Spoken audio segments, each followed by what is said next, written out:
Anthony Fauci pled the fifth 111 times to the United States Senate. Critics are demanding contempt charges. The vote comes within weeks. Three stories broke this week nobody's connecting. Fauci pled the fifth, contempt charges demand. Apple takes its own contempt finding to the Supreme Court, and world leaders are flying in for Lindsey Graham's funeral. Let's get into it. Fauci pled the fifth 111 times in front of the United States Senate, and the committee votes on contempt this week. Apple is asking the Supreme Court to erase a contempt finding of its own. And world leaders flew into Washington to bury a South Carolina senator. Three stories, one word connecting them, and the arithmetic underneath is worse than the headlines. Let's get into it. The Fifth Amendment means the government cannot force you to hand it evidence against yourself.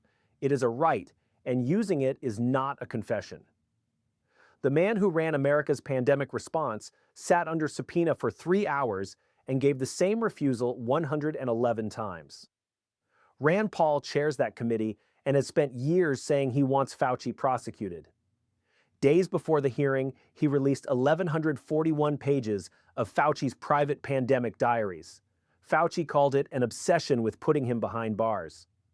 What Paul wants now is contempt of Congress, a formal finding that you refused a lawful order to answer. His argument rests on the pardon. Biden signed it preemptively, covering 11 years of Fauci's government work, and Paul says that already removed the risk the Fifth protects you from.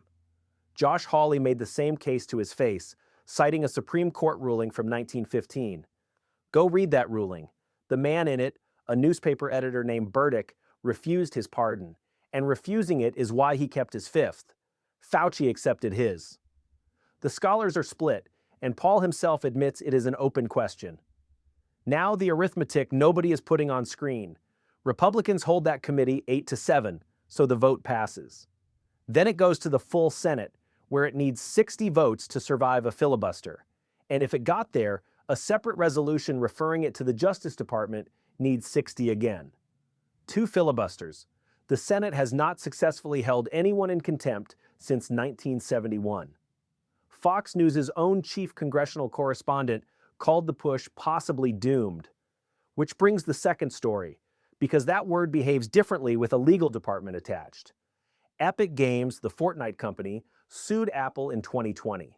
Hey everyone, real quick, just to jump in, if you're interested in investing in Bitcoin, XRP, or any cryptos, I put together the Bitcoin and security bundle. Take a look at it down below, see what you think.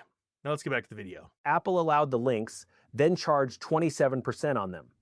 Judge Yvonne Gonzalez Rogers called that a willful violation.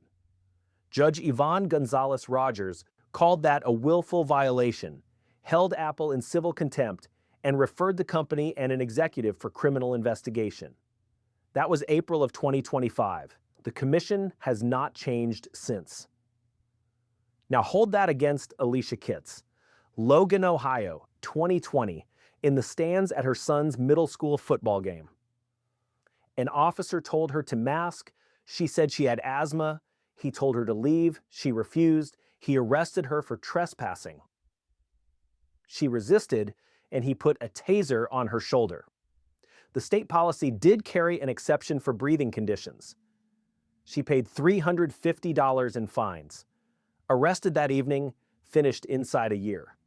Apple has been in contempt for 16 months, and the Supreme Court has not heard the argument yet. Third story. Lindsey Graham died on the 11th of this month, suddenly at 71, from a likely tear in the aorta. Washington gave him 2 days of services, ending at the National Cathedral with Netanyahu and Zelensky in the pews. Then watch how that town works. Hours after the cathedral emptied, senators walked back to the Capitol and voted 86-12 to advance the Russia sanctions bill carrying his name. Graham spent a year building, now carrying his name. 12 voted no. 1 was Rand Paul, who has voted against foreign intervention his whole career. And that bill is the one that reaches you. It lets the president put tariffs of up to 100% on the 5 biggest buyers of Russian crude, which means China and India. Sanctions on Russian energy move oil, oil moves diesel, and diesel moves what it costs to haul food to your store. So watch three things: the committee vote this week, and whether one broadcast says 60 afterward. October, when the Supreme Court decides whether the spirit of a court order counts, and the sanctions bill, which the House cannot touch until the 31st of August, because that one shows up at the register.